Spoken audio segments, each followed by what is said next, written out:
안녕하십니까. 천안유배프 오유환 목사입니다. 창세기 말씀을 들어오신 여러분들, 오늘 죄에 대해서 잘 배우고 또 죄에서 벗어날 수 있기를 기도합니다. 우리가 병을 치료하려면 어떻게 해야 되죠? 저도 예전에 만성 설사가 있어서 병원에 갔는데 2, 3개월 동안 계속 검사만 하는 거예요. 그래서 검사를 해도 원인을 찾지를 못하니까 결국은 계속 검사만 하다가 나중에 아무 결과가 나오지 않으니까 과민성 대장애다 이렇게 진단을 하더라고요. 그렇게 진단을 하니까 이제 거기에 대한 어떤 처방으로 해결책이 있는 거죠.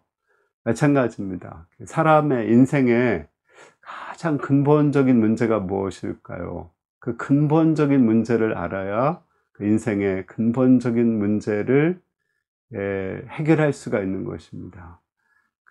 우리 인생의 그 근본적인 문제, 그것을 성경에서는 죄라고 말합니다. 오늘 말씀은 인간이 왜 불행하게 되었는가, 왜 마음에 그런 평안과 기쁨과 자유를 잃어버리고 또 사람들 사이에 왜 싸우게 되었는가, 또 왜 우리가 이렇게 가난하고 질병과 죽음에 시달리게 되었는가, 그 근본 원인이 무엇인가, 그거에 대해서 말해주고 있습니다.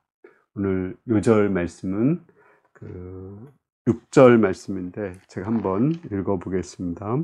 여자가 그 나무를 본즉 먹음직도 하고 보암직도 하고 지혜롭게 할 만큼 탐스럽기도 한 나무인지라.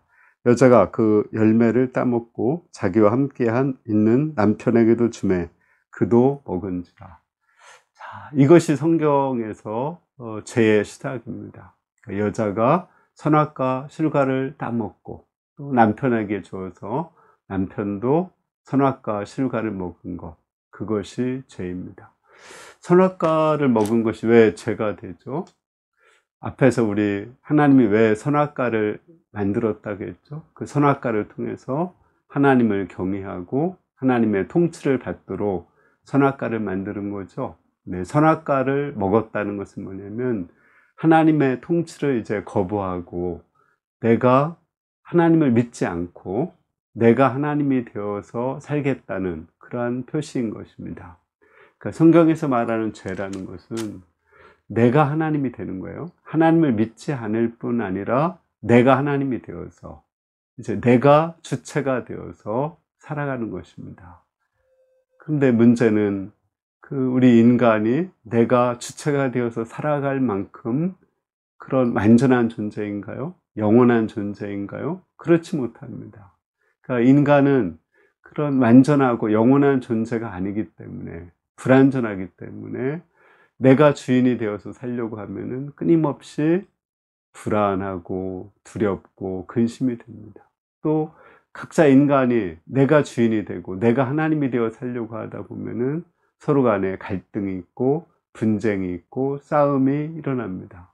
그러니까 거기서부터 모든 불행이 시작되는 것입니다. 그러니까 성경에서 죄는 한마디로 말하면 주체사상, 내가 주인이 되어서 내 영광을 위해서 사는 것입니다. 또 내 뜻대로 사는 것입니다. 또 내 힘으로 사는 것입니다.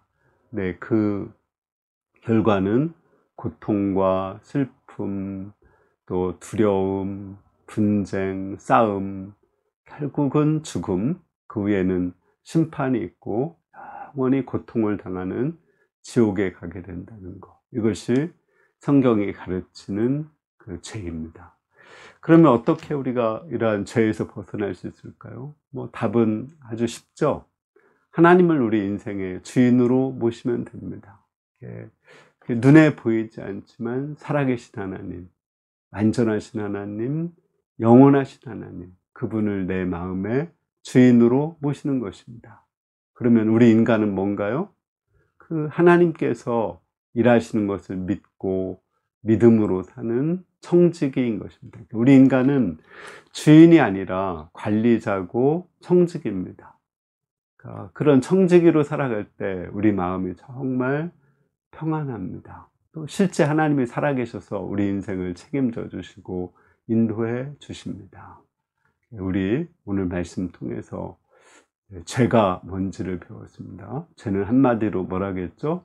내가 주체가 되어서 내 힘으로, 내 뜻대로 나를 위해 살아가는 것입니다. 그리고 이 죄에서 벗어나는 길은 하나님을 내 인생의 주인으로 모시고 이제는 하나님의 영광을 위해서 하나님의 뜻대로 하나님이 주시는 은혜와 하나님이 주시는 힘으로 살아가는 것입니다. 그때 내 마음에 평안이 있고 자유가 있고 행복이 있고 또 우리 주위 사람들하고도 정말 행복한 관계를 맺으며 살 수 있습니다. 우리 모두 예수님 안에서 이러한 그 죄에서 벗어나 참 자유를 누리며 살 수 있기를 기도합니다. 감사합니다.